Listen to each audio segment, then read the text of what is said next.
Hello,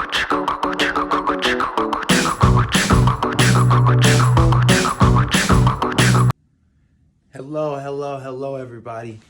Daniel Walker here, your neighborhood consultant, here to give some advice on how to move your team from point A to point B. So, there's a lot of reasons that you can be in a position that you're needing to move your team forward.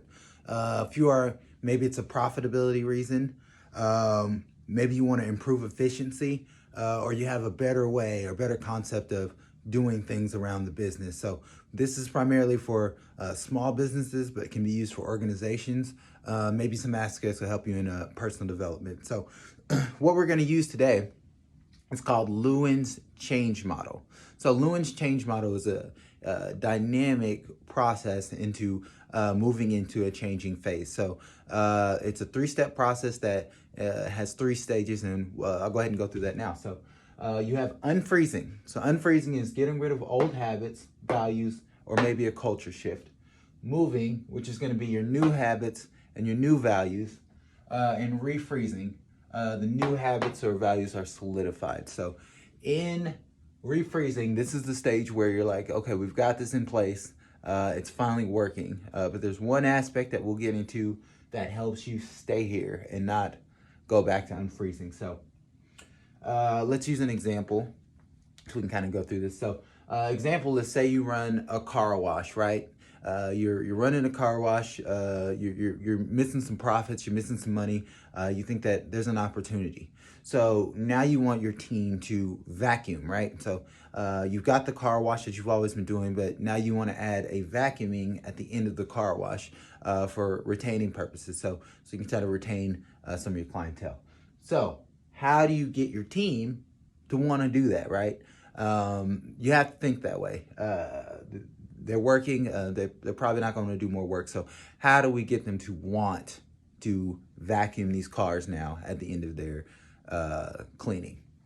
So what you're going to want to do is move from unfreezing to incentivize. So the reason incentivize is so important is because these are the things that are going to make them want to move forward. What is it that you can offer to your team? You could go in there and just tell them, hey, this is how we're doing things, but that doesn't work for morale purposes, and it doesn't help you retain people, and you can't run a business without people. So that's one of the biggest things you'll hear me talk about in life is the importance of your people. Really along the lines of emotional intelligence and where business is moving in the 21st century and how important that is. So we'll get there. Believe me, we're going to do this a lot, so we'll have a lot of time together. I'm excited to hear reviews. I'm excited to hear the things that you guys would like me to discuss. I'm here to help. So we move to incentivize. So what are some good incentives that we can offer, right, that isn't going to jeopardize our business? So if you're doing this, you probably don't have the money to put forth anything that's going to cost you a bunch of additional money.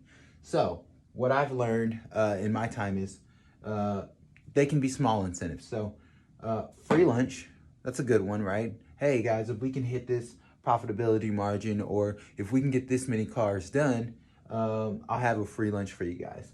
Another one is, hey, if we can get this done, we might have an opportunity to add additional staffing to our team. Or you can promote maybe something as simple as days off. Of course, you can't give them everybody the same day.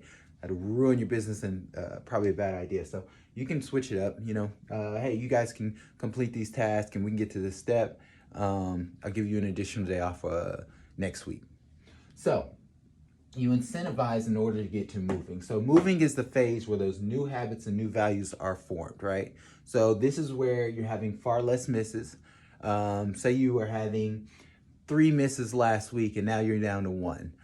So clearly the process is working, but we're not quite at 100% of this thing getting done. So what you're going to make sure you're doing is you're moving from moving to refreezing. So getting from moving to refreezing is a huge step. The reason it's such a huge step is because you have to have the leadership and the management team around you supporting the original cause. This is where they're going to change from a manager to a leader at probably a 75-25%. So they need to be a 75% leader and a 25% manager. For those who don't know the difference, we'll go over that quickly. So a leader is more focused on inspiring than they are executing plans. So you need your manager, or whoever's in charge, your team lead, however you run your organization, whoever that is, they need to shift from a manager mindset to a leader mindset. So what they're going to want to do from this phase is they're going to want to do two aspects that I found in a great book. If you haven't read it, it's called The Leadership Challenge. They're going to want to inspire and model the way. These are two things that they're going to need to do in order to get your team from unfreezing, moving to refreezing. So what does that mean? That could be at the end of the car washes. They're there. That's where they're going to spend a lot of their time. They need to spend a lot of their time making sure that those old habits are gone. So they need to be involved.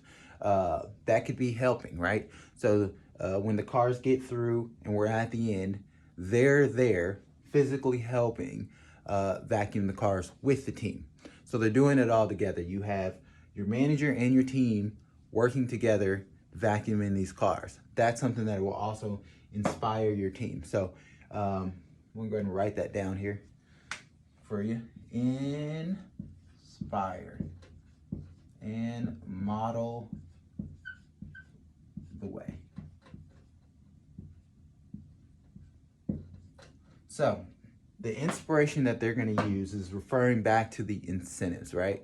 So when they have members of the team that are just not really wanting to do it, or can find 1,000 reasons of why this isn't a good plan, they need to be focused on inspiring them.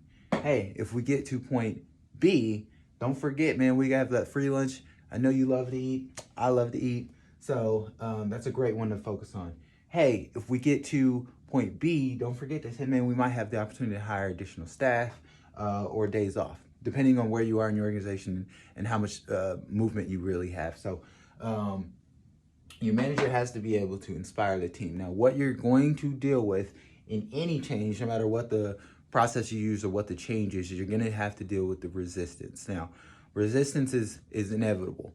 There's a lot of different reasons for resistance to happen. So a few could be fear of the unknown, fear of loss, or some personality differences. So if you're dealing with any one of those, you're going to want to deal with that on a one-on-one basis. You're going to want to have a conversation with that specific individual, and you're going to want to word it properly.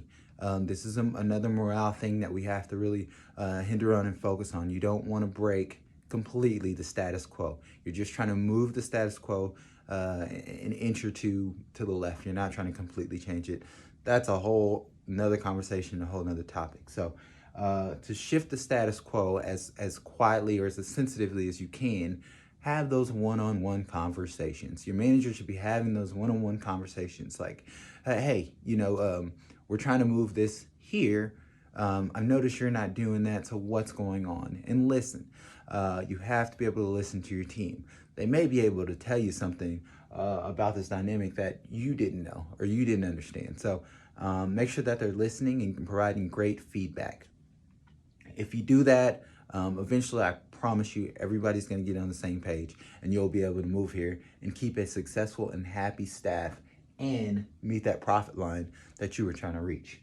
So with that being said, that's the best way I found out to do it. So if you have any questions, any concerns, or anything that you would like to discuss further, maybe a topic that you're dealing with right now, I'd absolutely love to help. It's Daniel, your neighborhood consultant. Thank you, guys.